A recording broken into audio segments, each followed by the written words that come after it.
Peoples party ने कभी corruption नहीं की, ना कभी इनकरेज की है। पीपल्स पार्टी के अच्छे दिन, जरदारी की नैप से जान छुटी तो डॉक्टर आसिम को भी रुखसत का परवाना मिल गया। मुल्क की सियासत में मुतहरिक मफाहमत के बादशाह से क्या एस्टैब्लिशमेंट आराम हो चुकी?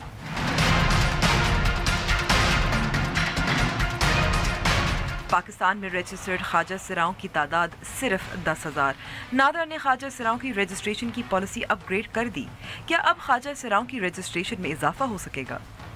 और शॉपिंग जरूर करें, लेकिन प्लास्टिक शॉपर से दूर रहिए, वरना जेल जाना पड़ेगा। अस्सलाम वालेकुम and welcome to news wise. मैं हूं अंबर शम्सी। कैसे सियासत में किस्मतें बदलती हैं। 2 बरस कबल सूबा सिंध में रेंजर्स ने करप्शन के खिलाफ कार्रवाइयाँ की, जिसकी जद में आसिफ अली जरदारी के करीबी साथी डॉक्टर आसिम भी आए। बिलावल भुट्टो को कई बार सियासत में लॉन्च किया गया और फिर जून में साबिक सदर आसिफ अली जरदारी ने इस्टेब्लिशमेंट को सियासतदानों के लिए रुकावटें नहीं डालने, सियासी जमातों की किरदार कशी ना करने का पैगाम दिया और फिर आसिफ साहब फिर मुल्क से बाहर चले गए। गुज़िश्ता साल दिसंबर में ही वो खुद साख्ता जिलावतनी के 18 माह की मुद्दत थी, वापस आ गए और उसके बाद ऐसे ही लग रहा था कि रुकावटें हटती जा रही हैं।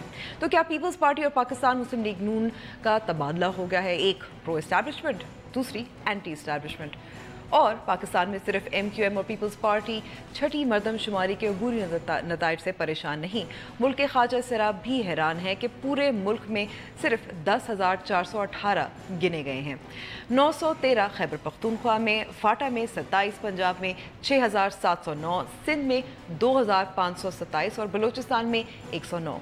ख्वाजा सिराओं का कहना है कि मरदमशुमारी की टीमें उनके पास आई नहीं, जबकि एक मसला ये भी था कि अक्सर के पास शनाख्ती कार्ड नहीं था। नादरा की नई पॉलिसी ने ये मामला भी अब जाकर हल कर लिया है, लेकिन सवाल ये है कि ख्वाजा सिराओं की बिरादरी, उनके रहनुमाओं ने खुद भी अपनी गिनती करवाने में कोशिश क्यों नहीं की? शुरू करते हैं अपनी टॉप स्टोरी से। 400-400, 500-500 पेशियां हैं, ये कह देना तो बहुत आसान है कि मुक्का है, मगर कोई ऑल टुगेदर मेरा ख्याल है 14 केसेस हैं, एक केस नहीं है। हर केस जो है जेल से जीता। मेरी जो अप्रोच रही है जुडिशरी से वो ये रही है कि मैं जुडिशरी से लड़ता नहीं हुआ। I take them with me, मैं उनके साथ फिर भागता रहता हूँ जब तक वो ना थक जाए। जब भी पाकिस्तान पीपल्स पार्टी लड़ी है मार्शल में किसी भी जनरल से, तो उनने इंस्टीट्यूशंस को और इंडिविजुअल्स को हमने जुदा किया है। हमारी जंग उनके साथ जमहूरी जंग रही है, हमारी जंग कभी पर्सनल नहीं रही है। पीपल्स पार्टी ने कभी करप्शन नहीं की, ना कभी इनकरेज की है। इस पर बात करने के लिए हमारे साथ मौजूद हैं तलाल चौधरी साहब, जो वज़ीर मुमलकत बराए दाखिला हैं, और इसके अलावा हमारे साथ सेनेटर हैं पीपल्स पार्टी के आजिज़ धमना साहब। आप दोनों का बहुत बहुत शुक्रिया वक्त देने का। सबसे पहले सवाल तलाल साहब आपसे है कि कल आसिफ अली जरदारी ने जो प्रेस कॉन्फ्रेंस की उसमें कहा कि वो इंस्टीट्यूशंस वो पर्सनल नहीं होते, अदलिया से जंग नहीं लड़ते, ही lets justice take its course. तो उनका यही इशारा है कि मियाँ साहब जो है वो क्लैश में लगे हुए हैं। बिस्मिल्लाहिर्रहमानिर्रहीम। देखिए जी, मियाँ साहब किसी से क्लैश में नहीं, किसी से लड़ाई नहीं। हम एक ओवरऑल रिफॉर्म की बात कर रहे हैं, हम ओवरऑल सिस्टम को बेहतर बनाने की बात कर रहे हैं और हम उसी सिस्टम को बेहतर बनाने की बात कर रहे हैं जिससे जरदारी साहब और उनकी पार्टी को बहुत शिकायतें रही हैं। बाकी ईंट से ईंट बजाने वाली बात किसने की थी और बहुत सारी बातें जो किसने की थी वो तो अभी हालिया माजी की बातें हैं। तो ये लड़ाई और झगड़ा नहीं है। मियां नवाज शरीफ का किसी से ना तहरीक किसी के खिलाफ है, ना ग्रैंड डायलॉग किसी खास मकसद के लिए है। ये पाकिस्तान में, पाकिस्तान के कानून में, आइन में और पाकिस्तान के अदारों में जो रिफॉर्म होना चाहिए और उस रिफॉर्म के बेसिस जो है 2 बड़े TORs होंगे, supremacy of the people and rule of the law, उस पर होना चाहिए। उस पे तलाल साहब उस पे होना ज़रूर चाहिए और ये बहुत अच्छी बात है, लेकिन मसला ये है कि तमाम जो बाकी पार्टीज़ हैं वो तो ग्रैंड डायलॉग में शामिल नहीं हो रही। तो क्या अब PMLN जो है एंटी एस्टैब्लिशमेंट पार्टी हो गई है? देखिए, एक तो ये बिल्कुल इब्तदा है, अभी इसके TORs हम देंगे, उसके बाद दावत भी देंगे। उसके बाद ये पार्लियामेंट में भी जाएगी, पार्लियामेंट से बाहर भी होगी, मीडिया के लोगों से भी बात की जाएगी, सिविल सोसाइटी से भी की जाएगी, बहुत सारे आईनी माहिरीन से भी बात की जाएगी, और उसके बाद यकीनन एक अवामी मैंडेट जो है इसके लिए लिया जाएगा, जो कि अगला इलेक्शन भी हो सकता है। हम अगले इलेक्शन को रेफरेंडम के तौर पर लड़ेंगे, और उसके बाद अगर लोग इस बात पर वोट करें और किसी जमात को 2/3 अक्सरियत या किसी हुकूमत को 2/3 अक्सरियत इत्तेहादियों समेत दे दें, तो फिर यकीनन इस तरह का बिल जो है, इस तरह की आईनी तरमीम, ये रिफॉर्म का जो एजेंडा है, वो न सिर्फ आईनी तरमीम समेत बल्कि उसकी इम्प्लीमेंटेशन जो है वो कर सकेगी। हम तो ये लार्जर इंटरेस्ट में कर रहे हैं, ये किसी की जात के लिए या अपने फायदे की बात नहीं, ये पाकिस्तान के सिस्टम को आगे लेके चलने की बात, आगे चलने की बात है। धर्मला साहब, यहाँ सवाल ये है कि बहुत सारे लोग अब ये कह रहे हैं कि जो कानूनी रुकावटें थी या हैं पीपल्स पार्टी के लिए, वो आहिस्ता आहिस्ता अब ख़त्म होती जा रही हैं। क्या ऐसे तो नहीं है कि पीपल्स पार्टी अब प्रो एस्टैब्लिशमेंट पार्टी बन गई है? बिस्मिल्लाह रहमान रहीम। देखें जी, पीपल्स पार्टी के लिए ये कहना कि प्रो एस्टेब्लिशमेंट पार्टी बनी है, तो आपको याद होगा कि जब खुद अभी आपने इंट्रो में जनाब आसिफ अली जरदारी साहब की प्रेस कॉन्फ्रेंस दिखाई, तो उनमें वो जो एक हदूद होती है, जितने भी रेफरेंसेस उसके खिलाफ दाखिल हुए 14 के करीब, उसमें सब में वो बरी हुए हैं, और इस मुल्क के इदारों के जो आला अदलिया के हवाले से भी वो बरी होते रहे हैं, और उनमें वो रूपोशी की हालत में नहीं रहे या उन्होंने बाहर रह के ये सामना नहीं किया इन केसेस का, वो जेलों में रहे। जब हम 14 केसों में उसकी बादत बरी की जब देखते हैं हिस्ट्री, तो बाकी जो 11 साल उनका जो जेल है, जो डे नाइट करके 24 साल बनता है, जो 7 साल की सज़ा होनी चाहिए वो 24 साल की सज़ा हो चुकी, उसका हिसाब कौन देगा? उस पार्टी के लिए ये कहना कि वो प्रो एस्टेब्लिशमेंट पार्टी बनी है, अगर इतने अरसों के बाद, इतनी पेशियों के बाद, और जेल में रह के, इधर मुल्क में रह के जब आप अदालत का सामना करते हैं, रेफरेंसेस का सामना करते हैं, और उसमें अगर आप बादत बरी होते हैं, बड़े अरसे के बाद होते हैं, तो इसके लिए ये कहना मेरे ख्याल में मुनासिब बात नहीं है। हम इस मुल्क में रहते हुए हमने फेस किया तमाम सूरत हाल को, और हम इलेक्शन में भी जा रहे हैं। अभी तलाल साहब ने ये कहा कि अब जैसे कि PMLN का भी ये है कि वो आइन में कुछ तरामीम चाहती हैं, तो ये अचानक ख्याल कैसे आ गया? मियाँ साहब की नाहली के बाद ऐसा मुस्लिम लीग नून को ख्याल क्यों आया? जब 18th अमेंडमेंट हो रही थी लास्ट गवर्नमेंट में, उस टाइम भी आपने अपोज किया था इन शिकों को। अब जब आपकी गवर्नमेंट थी, फिर भी आपने ये चीज़ें नहीं महसूस की कि इस चीज़ों को बात करनी चाहिए पॉलिटिकल लीडरशिप से? जब आप अभी इलेक्शन में बिल्कुल जा रहे हैं, और करीब तरीन इलेक्शन में, और नाहली के बाद ये अचानक ख्याल कैसे आया? तो ज़ाहिर है आपको अगली असेंबली का इंतज़ार करना चाहिए, और उसमें अगर असेंबली रिफॉर्म्स लाती है, वो तो ज़ाहिर है होते रहते हैं, आइन में तरामीम भी होती रहती हैं, मगर जब कंफर्टेबल टाइमिंग थी। जी, यहाँ मैं तलाल साहब से सवाल पूछूंगी कि ऐसा ही लगने लगा है कि जो पाकिस्तान मुस्लिम लीग नून है, पीपल्स पार्टी का बयानिया जो है अपनाने लगी है, चाहे मरियम नवाज साहिबा को बेनज़ीर से मिलाया जाए, बेनज़ीर भुट्टो साहिबा से मिलाया जाए, या पॉलिटिकल विक्टिमाइजेशन की बात हो। देखिए, एक तो जो भी कोई अच्छा एजेंडा हो जो कि मुल्की मुफाद में हो, हमने तो ये एजेंडा आज से कुछ 15-20 साल पहले ये बनाया था, जबकि आपको याद होगा COD किया गया था, और COD पर फिर अमल दरामद की भी बात हुई थी, और 18th अमेंडमेंट भी उसी में आई, उसमें और भी बहुत सारी बातें तय हुई।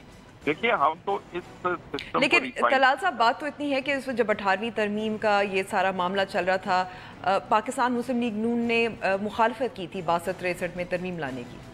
देखिए, एक तो ये जो ग्रैंड डायलॉग की बात है, ये 62-63 नहीं, ये बिल्कुल कंफ्यूजन है, ये उसका छोटा सा हिस्सा भी नहीं है, उस पर बड़ा ब्रॉडर किस्म के उसके TORs होंगे। वो रिफॉर्म्स का एजेंडा है, वो एजेंडा 62-63 का सिर्फ नहीं, 184(3) का नहीं है, वो अपॉइंटमेंट्स का नहीं है, उसमें बहुत सारी चीजें हैं। उसमें 18th अमेंडमेंट जो कि पीपल्स पार्टी भी फील करती है, और उसका जो खालक है जो कि चेयरमैन सेनेट है, वो भी फील करते हैं। फाइन ट्यून करने की बात है आइन और कानून को, और रिफॉर्म्स की बात है हर अदारे के अंदर।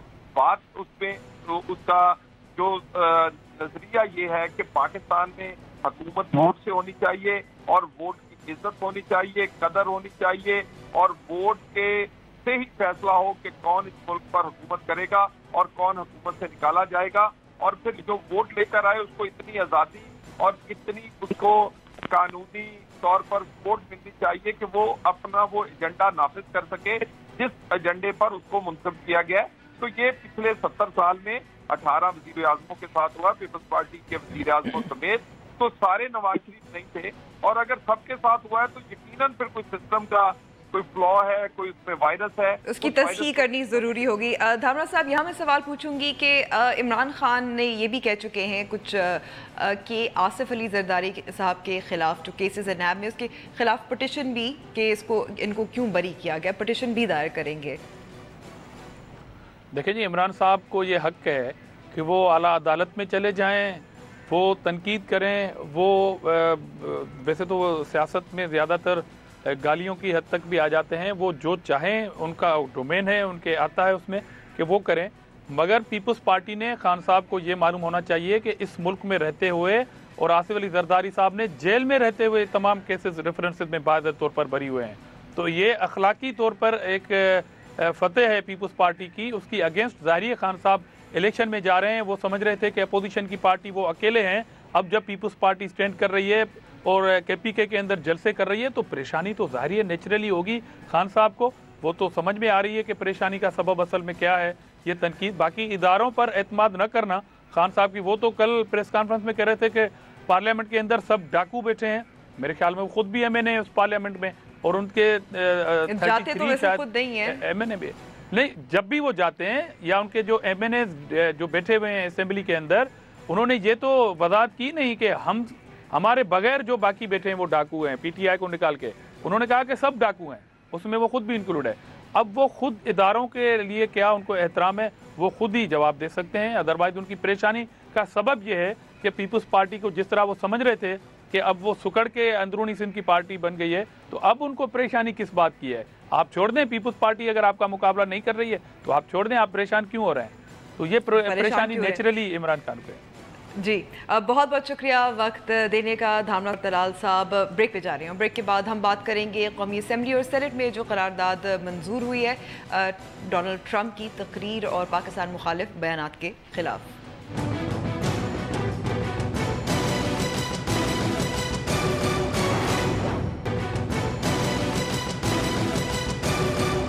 Welcome back to the show. कौमी असम्बली ने आज मुतफ़िक़ा तौर पर करारदाद मंजूर की है अमरीकी सदर डोनाल्ड ट्रंप की पाकिस्तान मुखालिफ बयानात और तकरीर पर।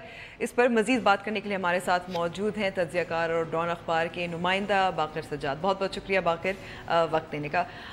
मोटे मोटे जो पॉइंट्स जिस पे जो मंजूर हुए हैं आज, उस पर वो थोड़ा सा बता सकते हैं। आज रेजोल्यूशन अडॉप्ट हुई है उसमें उन्होंने कहा है कि जो अमेरिका के साथ जो बायलैटरल विजिट्स हैं या उधर से कुछ लोग आ रहे हैं जा रहे हैं, हमारी तरफ से उधर जाना है तो इनको फिल वक्त मौखर किया जाए। G-locks तो वैसे ऑलरेडी हो चुके हैं। जी वो तो हो चुका है। G-locks जो लाइंस ऑफ कम्युनिकेशन है, अमेरिका की जो फोर्सेस अफगानिस्तान में उनकी सप्लाई लाइंस जो पाकिस्तान के थ्रू जाती हैं उनको बंद करने का सोचा जाए, जैसे पहले जब सलाला के पोस्ट सलाला हुआ। और अमेरिका से ब्लूप्रिंट मांगा जाए कि वो अफगान रेफ्यूजीज़ को रिपेट्रिएट करने के लिए क्या करेंगे। इकोनॉमिक पॉलिसीज़ पे जो हमारे इम्पैक्ट पड़ेगा अगर हम उनकी एड रिफ्यूज़ करते हैं, उसके लिए भी एक प्लान तैयार किया जाए।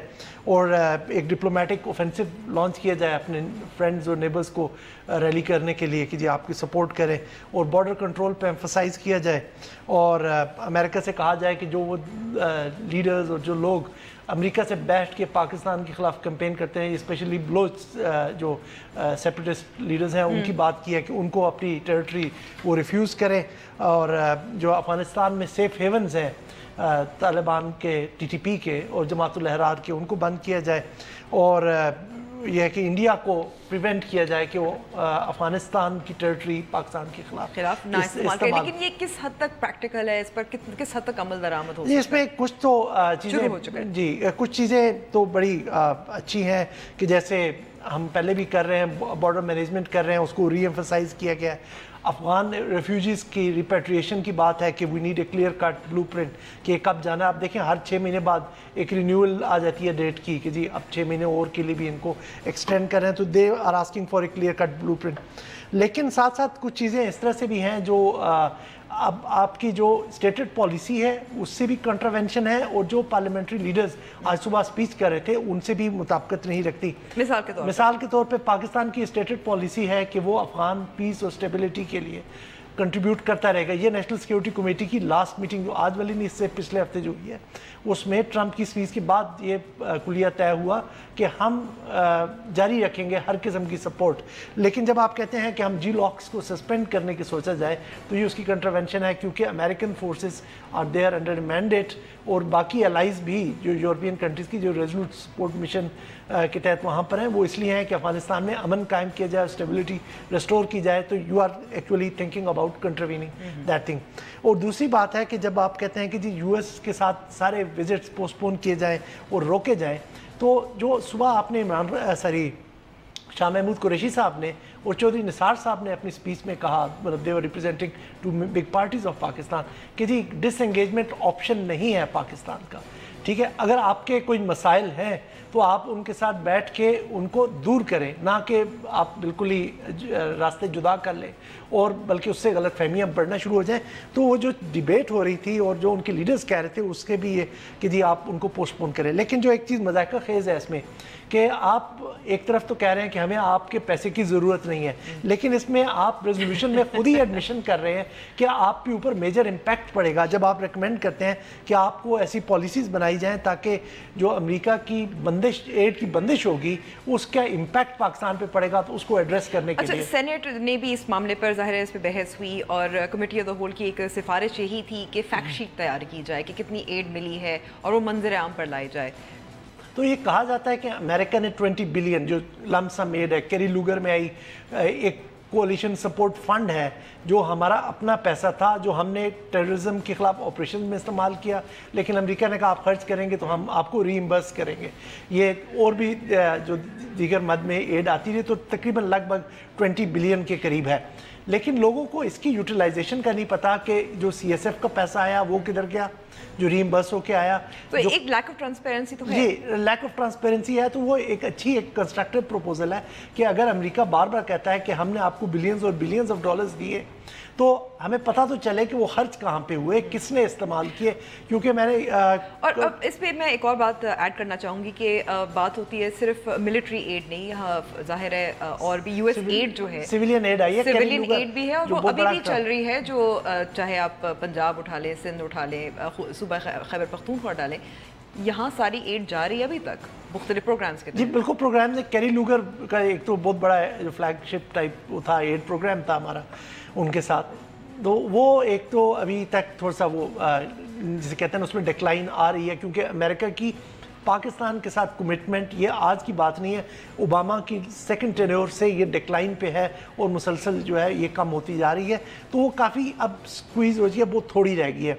जहाँ तक CSF की रीइंबर्समेंट्स का ताल्लुक है, हम बड़ी आसानी से उनको अपने ही पैसे काटने की इजाज़त देते रहे कि वो एक प्रिटेक्स्ट पे या दूसरे प्रिटेक्स्ट पे कि हमने हक्कानियों के खिलाफ एक्शन नहीं किया, वो हर साल हमारे 40 से 50 मिलियन डॉलर ले उड़ते हैं।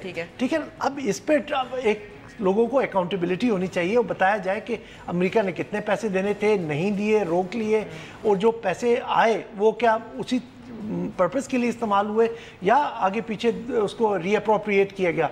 अब मैं आपको एक CSF की बात बताऊं कि CSF में ये एक नॉर्मली जो आपका जो एक कॉन्सेप्ट है कि हमने पैसे खर्च किए, उन्होंने रीइंबर्स किए, टेक्निकली ये काउंटर टेररिज्म की एफर्ट के लिए ही दोबारा से इस्तेमाल हो। लेकिन ये होता था कि ये हमारी जो सिविलियन गवर्नमेंट थी वो अपनी बैलेंस ऑफ पेमेंट को बेहतर करने के लिए वहाँ पर रीअप्रोप्रिएट कर लेती थी। तो ये सब चीज़ें अब सामने आनी चाहिए इनके ऊपर। और ये जो बार बार तोहमत पाकिस्तान पर लगती है कि आपने बिलियंस डॉलर्स खा लिए और कुछ किया नहीं, तो उसके ऊपर ये क्लैरिटी आने की ज़रूरत है, क्लैरिटी आने की ज़रूरत है। अब लेकिन ये खुशाइन बात नहीं है कि अब जैसे कल मेरी वज़ीर ख़ारजा से बात हुई थी और उनका ये कहना था कि एक यूनाइटेड फ्रंट, यूनाइटेड रिस्पॉन्स, सारे तमाम स्टेक होल्डर्स को इसमें शामिल करके, तो ये तो अच्छी बात है, ये अच्छी बात है। लेकिन हमेशा से पाकिस्तान का आप देखें, जब भी कोई क्राइसिस आया तो हमने यूनाइटेड फ्रंट ही बनाया है। ठीक है, सलाला के ऊपर एक क्राइसिस था, हमने इकट्ठे सबने होके बनाए और बाकी भी इवेंट्स होते रहे। तो पाकिस्तान का यमन का जो इशू था उसके ऊपर भी एक यूनानिमस रेजोल्यूशन आई। तो पार्लियामेंट में जनरली जो चैलेंजेस, फॉरेन पॉलिसी चैलेंजेस हमारे लिए उस पर कंसेंसस रहा है। ठीक है ना, लेकिन हम प्रॉब्लम यहाँ आता है कि हम जब हमारे कंसेंसस हमें मिल जाता है और हमारी कोहिजन हम एक्सप्रेस कर लेते हैं, तो हम थोड़े से जैसे कहते हैं ना वो हो जाते हैं, अपबीट हो जाते हैं और एक्साइटमेंट में हम कुछ ऐसे काम कर जाते हैं तो कोई ओवर प्ले अवर हैंड, ठीक है ना। आपको याद होगा सलाला में अमेरिकन ने 2 दफ़ा कहा कि हम आपसे माफ़ी मांगना चाहते हैं, लेकिन हमने मिस कर दी अपॉर्चुनिटी। अल्टीमेटली वो जी ठीक है जी, हम दोनों एक दूसरे से माफ़ी मांगते हैं, इस तरह मामला ख़त्म हुआ। तो हमें ये चीज़ उसमें अवॉइड करनी चाहिए, जो एक्साइटमेंट है उसमें नहीं करनी चाहिए। बाकी हमें कीप अ कूल हेड, जी you should keep a cool head. अच्छा, ये अब सारा मामला चल रहा है और फिर एक ख़त सोशल मीडिया पे आया जो पाकिस्तान की इंडिया में एक कमिश्नर का, अब्दुल बासित का, to the ambassador in the US Ejaz Chaudhry को, जिसमें उन्होंने कहा कि you are the worst ambassador, foreign secretary वगैरह वगैरह। तो इसका ये क्या माजरा है? लेकिन एक अनफॉर्चुनेट चीज़ है ये, हमारे पाकिस्तान की जैसे कहते हैं ना सोसाइटी की रिफ्लेक्शन हो रही है कि जहाँ पर आप एक दूसरे की लेग पुलिंग या वो लेकिन खत के जरिए नहीं, खत के जरिए उन्होंने अपनी रिजर्वेशंस का किया, क्योंकि उसके एक बैकग्राउंड है, क्योंकि he was superseded twice. Basit की मैं बात कर रहा हूँ, he was superseded twice in the race, क्योंकि पहली दफ़ा तो इनको जर्मनी से वापस बुला के प्राइम मिनिस्टर ने डेजिग्नेट कर दिया फॉरेन सेक्रेटरी का, बाद में किसी तरह से वो कर करा के एजाज चौधरी को बना दिया। तो ये पुरानी थोड़ी से ये किसका तो आपको पस मंज़र देखना चाहिए कि उसमें हुआ, लेकिन जो उस चीज़ को जिस तरह से प्ले अप किया गया दैट वाज वेरी अनफॉर्चुनेट कि अंदर का जो लॉन्ड्री है वो बाहर धुल रही है और सब लोग उसका तमाशा बना रहे हैं। तो उसका ये नहीं है कि 2 इंडिविजुअल्स नहीं तमाशा बन रहे, लेकिन it reflects poorly on our foreign service कि जी कि वो लोग किस तरह से करते हैं और उनके अंदर के डिफरेंसेस के, क्योंकि जब टीम एक काम कर रही है और उसके डिफरेंसेस पब्लिक हों and that team is under challenges, जैसा कि आजकल है, तो वो आपकी जो मोरल को और मजीद डाउन कर देता है। बाखिर बहुत बहुत शुक्रिया वक्त देने का। ब्रेक पे जाने के बाद हम जानेंगे कि ख्वाजा सिराओं को सिर्फ 10,000 माफ़ कीजिएगा 10,418 क्यों है। ब्रेक के बाद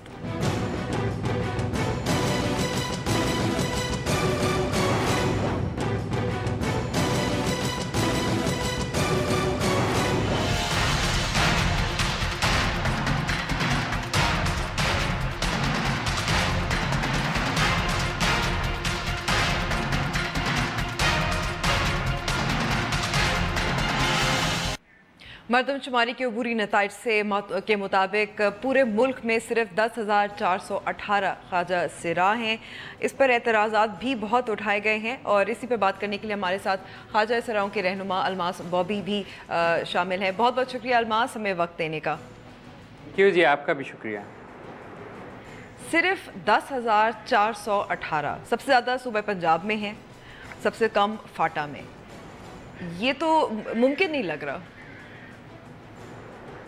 नहीं, ये बिल्कुल मैं इससे एग्रीड हूँ कि ये इतने ही हैं। उसकी वजह ये है कि साथ देखें आर्मी भी थी, साथ पुलिस का, साथ मरदमशुमारी के लोग भी थे जो सारी काउंटिंग कर रहे थे, और किसी ने किसी को भी गन पॉइंट पे फोर्स नहीं किया कि तुमने ये नहीं लिखवाना ख्वाजा सरा। जो ख्वाजा सरा थे उन्होंने अपना ख्वाजा सरा लिखवाया। जो एक और एक किस्म है जिसको हम जन्हे कहते हैं, जनाने कहते हैं, वो अपने आप को डांसर भी कहते हैं। जब उनके घर डोर टू डोर गई है टीम तो उन्होंने डांसर लिखवाया। मैं आपको छोटी सी एक मिसाल देती हूँ। इधर पीर बदाई के इलाके में एक सिदरा है, मोहल्ले वालों ने मरदमशुमारी वालों को बताया कि इधर एक सिदरा भी रहती है, वो नहीं थी, दूसरे दिन उन्होंने कहा बुला के रखना मरदमशुमारी में। जब वो उधर गए तो उन्होंने पूछा उसका, तो जब उसका वो उन्होंने चेक किया तो उसके घर का नाम पता नहीं दिलावर था क्या था, और उसके बच्चे भी थे। तो फिर उससे पूछा, उसने कहा जी मैं डांसर हूँ, लेकिन मोहल्ले वालों को इधर पता है कि मैं ख्वाजा सरा हूँ। लेकिन उन्हें ये भी डर था। तो आपका यानी कि अलमास आपका ये कहना है कि बहुत सारे जो ख्वाजा सिरा हैं वो रूप वो अपनाते हैं लेकिन होते नहीं हैं। हाँ, नहीं, रूप अपनाते भी हैं, और दूसरी ये कि वो जन्हे होते हैं, जनाने होते हैं, वो लेडीज़ ड्रेस अप पहनते हैं, कईयों की शादियाँ भी हुई होती हैं, उनके बच्चे भी हैं, बीवियाँ भी हैं। तो वो ख्वाजा सरा नहीं है, वो जन्हे हैं, जनाने हैं, डांसर हैं। तो उन्होंने बिल्कुल अपना ख्वाजा सरा नहीं अपना शो किया, ना लिखवाया है। अगर वो लिखवाते ख्वाजा सरा तो वो चेक होता तो उनके घरों से पता चल जाता कि इसका नाम तो अकरम है, इसका नाम शबाज है, इसका नाम अरशद है, तो उसके बीवी बच्चे या उसके फैमिली से पता चल जाता ये ख्वाजा सरा नहीं है। ये भी वजह से दूसरी वजह ये थी कि मैंने भी मैसेज कन्वे किया था सबको कि बिल्कुल आपने राइट बताना है, किसी ने झूठ नहीं बताना कि अगर आप ख्वाजा सरा हैं तो ख्वाजा सरा बताएं, अगर जन्हे जनाने डांसर तो आप ये बताएं। तो इसलिए ये तादाद बिल्कुल ठीक है। अब केपी में कह रहे हैं लेकिन लेकिन आपके अलावा जो और जो ख्वाजा सरा की ग्रुप्स हैं, तंजीमें हैं, वो तो एतराज़ कर रहे हैं। वो कह रहे हैं कि हमारे पास या तो आए नहीं, वो एतराज़ कर रहे हैं क्योंकि हमारे पास वाले साथ, अच्छा सुन लेना, या उनके पास शनाख्ती कार्ड नहीं था, तो इसीलिए उनका जो दुरुस्त जो जिन्स है वो दर्ज नहीं की गई।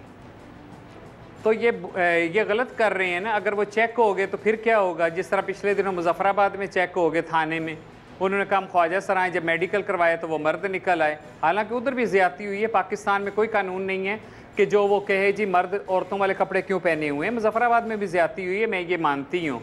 उनको जो मुर्गे बना के छितर मारे गए, न्यूज़ चैनल पर चला, तो वो भी गलत हुआ जो उनकी होस्ट ने किया।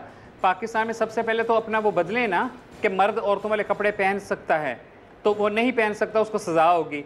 मुजफ्फराबाद में यही कुछ हुआ। अगर ये सारे और ग्रुप कह रहे कि जी इतने ख्वाजा सराय केपी में 50,000 हैं, तो मैं कहती हूँ 50,000 तो मियाँ साहब की रैली में रावलपिंडी से लाहौर तक नहीं थे, तो 50,000 सिर्फ केपी में निकल आए ख्वाजा सरा, तो ये गलत कर रहे हैं। अगर वो चेक होने शुरू हो गए कराची केपी के सारे वो ख्वाजा सरा, तो गलत हो जाएगा, फिर उनके लिए मुश्किल हो जाएगी। अगर आर्मी ने, पुलिस ने, मर्दमशुमारी करने वालों ने उनके मेडिकल करवानी शुरू कर दी तो फिर गलत हो जाएगा, फिर वो शायद गलत हो जाएगा। लेकिन अच्छा, एक और नादरा ने एक नई पॉलिसी जो शुरू की है, और उसमें उसके तहत, क्योंकि अक्सर होता है कि अगर वालिदैन का नाम नहीं है या नहीं दिया जा सकता शनाख्ती कार्ड के लिए, तो गुरु का नाम हो। इस पर आपका और आपकी कम्युनिटी का क्या रिएक्शन है? जी, मैंने ये भी पॉइंट रेज अप किया था जब सुप्रीम कोर्ट में मैंने किया था कि हमारे आईडी कार्ड्स बनने चाहिए। तो उसमें ये था कि कुछ लोगों को पता ही नहीं है हमारे बाप का क्या नाम है। तो वो बचपन जब अपने गुरुओं के पास बाहर आते हैं, गुरु उनको प्रोटेक्शन देते हैं, गुरु उनको घर देते हैं, और जब गुरु की डेथ हो जाती है, जो बधाइयाँ लेने जाते हैं, जिनके इलाके बटे हुए, जब गुरु की डेथ हो जाती है तो गुरु का घर, गुरु का गोल्ड, गुरु का पैसा, अगर 4 चेले हैं तो इक्वली सारी बरादरी उनमें वो डिवाइड करती है, बांटती है। अगर गुरु के नाम का आईडी कार्ड नहीं बना होगा तो जो गुरु के बहन भाई होंगे, भतीजे होंगे, वो उनके चेलों पे जिन्होंने सारी ज़िंदगी कमा के दिया होता है उन पे केस कर देते हैं और उन चेलों को कुछ नहीं मिलता। तो मैंने ये कहा था कानून जो है वो आसानी के लिए बनता है लोगों की। तो अगर उनकी मर्ज़ी है कि एज ए गार्डियन उनके गुरु का नाम दिया जाए तो वो होना चाहिए। ये बहुत अच्छा खुशाइंद कदम है कि अब ये लेकिन इतने साल लगे अलमास, इतने साल लगे। अब सुप्रीम कोर्ट का जो वो जो फैसला था वो तो तारीखी था, लेकिन वो 6-7 साल हो गए हैं उसको। जी वो कोई बात नहीं। वो कहते हैं ना कि देर आए दुरुस्त आए, नरगस हज़ारों साल अपनी बेनूरी में रोती है, बड़ी मुश्किल से होता है चमन में दीदावर पैदा। तो बहुत सालों के केस भी जो थे ना वो अब आ रहे हैं, तो देर आए लेकिन हो गया, अच्छा हुआ है, हम अप्रिशिएट करते हैं इसको। अच्छा, अगर जैसे फ़र्ज़ करें कोई ऐसा होता है कि कोई ख्वाजा सरा जो है, गुरु जो है, गार्डियन नहीं रहती, तो फिर क्या होगा? नहीं, देखें हमारा सिस्टम इस तरह का होता है कि एक चेले हैं तो वो कमा के कुछ हिस्सा अपने गुरु को देते हैं सारी ज़िंदगी।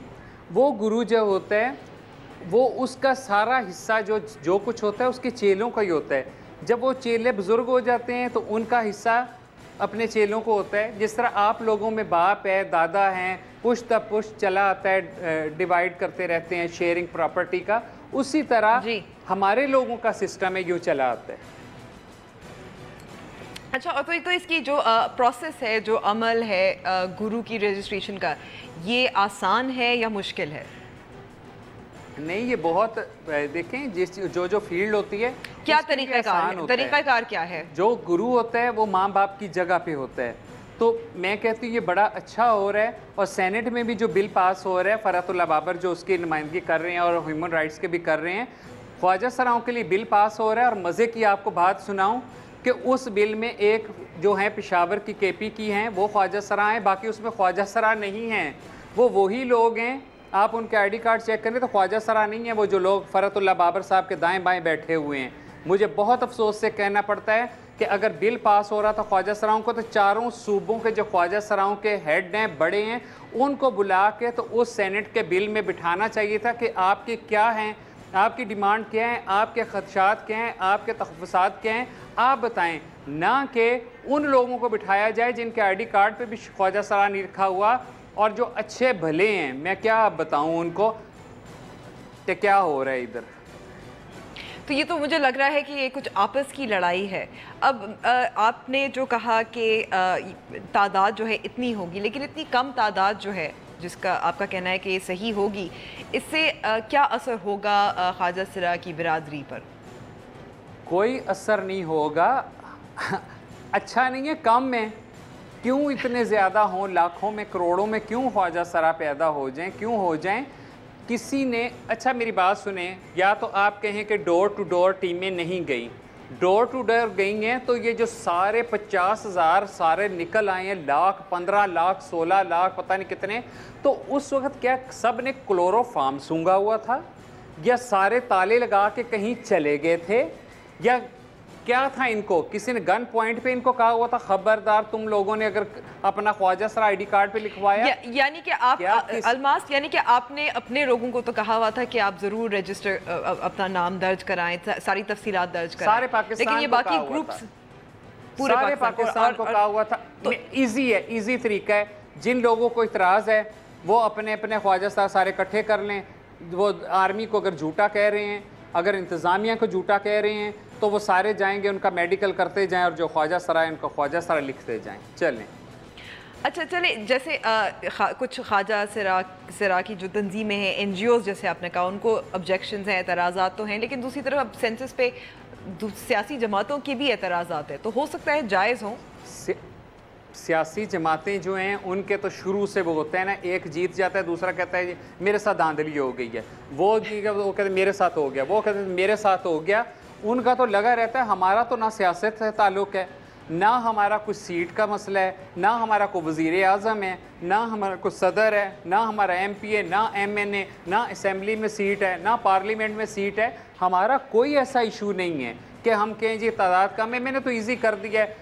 इन लोगों को समझ नहीं है जो शोर मचा रहे हैं कि हमारी तादाद ज़्यादा है, हमारी तादाद ज़्यादा है, इनको आगे का पता नहीं है। अगर थोड़ी सी इनमें सूझबूझ हो ना तो वो ऐसी बातें ना करें। अगर वो खुल गया ना फिर काम, तो फिर खुल जाएगा, बड़ा खुल जाएगा। तो लेकिन कोटा जो होता है जो सरकारी नौकरियों के लिए, उस पर तो असर हो सकता है ना? सरकारी नौकरियां जब पढ़े लिखे ही नहीं होंगे तो नौकरी, मेरे ख्याल में तो ऐसी कोई नौकरी नहीं है कि जो ख्वाजा सराओं के लिए हो, कि अनपढ़ सुप्रीम कोर्ट का जब हिदायत आई थी तो उसके बाद नादरा और कई कुछ सरकारी नौकरियां तो खुली थी। जी नौकरियां तो हैं, मुझे भी उन्होंने कहा था, एक जॉब मिली थी, उन्होंने कहा कि आपके 3-4 लोग जिन्होंने मैट्रिक किया हो वो आ जाएं, हम उनको जॉब देते हैं। मैंने सारा पता किया, किसी के पास मैट्रिक की सनद नहीं थी। जब पढ़े लिखे नहीं होंगे तो नौकरियां कैसे करेंगे, मुझे आप ये बताएं। तो इसके लिए मेरा मैसेज है, एजुकेशन बहुत ज़रूरी है। जो यंग जनरेशन आ रही है उसके लिए एजुकेशन बहुत इंपॉर्टेंट है, हर फील्ड के लिए इंपॉर्टेंट है, और इनके लिए स्पेशली बहुत इंपॉर्टेंट है। अगर ये एजुकेटेड होंगे तो ये वकील भी बन सकते हैं, जज भी बन सकते हैं, डॉक्टर भी बन सकते हैं, इंजीनियर भी बन सकते हैं, पायलट भी बन सकते हैं। और जो तफरीक और जो मुश्किलात हैं शायद आसान हो। अब मिसाल के तौर पर अभी कराची में कल रात ही चंदा नामी एक ख्वाजा सिरा, उसकी टारगेट किलिंग हुई, चंदा का मर्डर हो गया।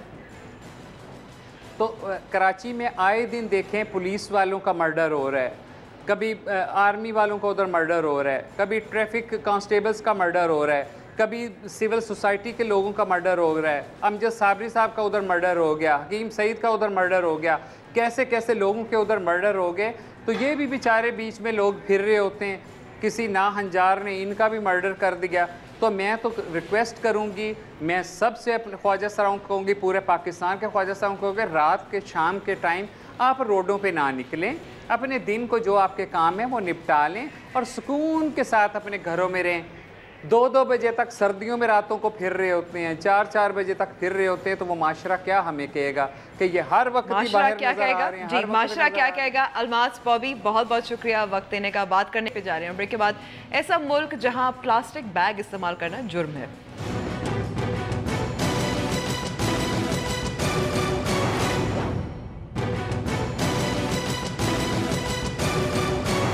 न्यूज़ वॉइस में एक बार फिर खुशामदीद।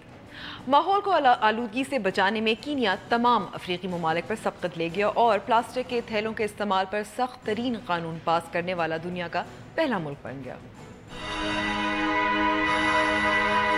कीनिया प्लास्टिक के थैलों की खरीदो फरोख्त और इस्तेमाल पर पाबंदी लगाने वाला पहला अफ्रीकी मुल्क बन गया है। हाल ही में केनिया की हुकूमत ने प्लास्टिक बैग्स के इस्तेमाल पर भारी जुर्माने और जेल की सजा देने का ऐलान किया था। पीर के रोज नाफिज होने वाले कानून के तहत प्लास्टिक के शॉपिंग बैग बनाने, इनकी फरोख्त और इस्तेमाल को गैर कानूनी करार दिया गया है। इस कानून की खिलाफ वर्जी पर 4 साल कैद और $40,000 जुर्माने तक की सजा हो सकती है।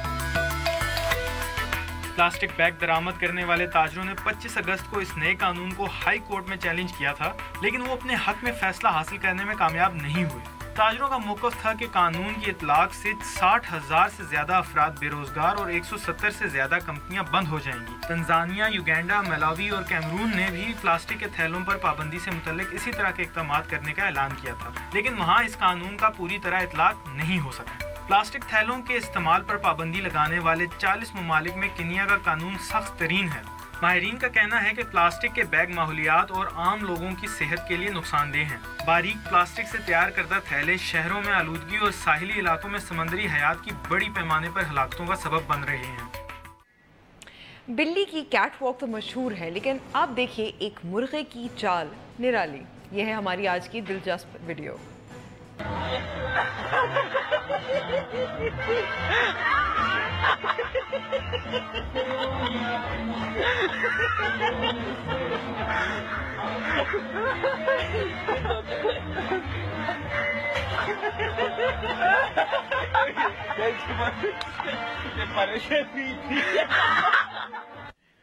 न्यूज़ वाइज का वक्त अब ख़त्म हुआ। उम्मीद करती हूँ प्रोग्राम आपको पसंद आया होगा। आप हमसे रब्ता करना चाहें, अपनी राय से आगाह करना चाहें तो हमारा फेसबुक पेज और ट्विटर हैंडल हाजिर है। मुझे इजाज़त दीजिए। खुदा हाफिज़।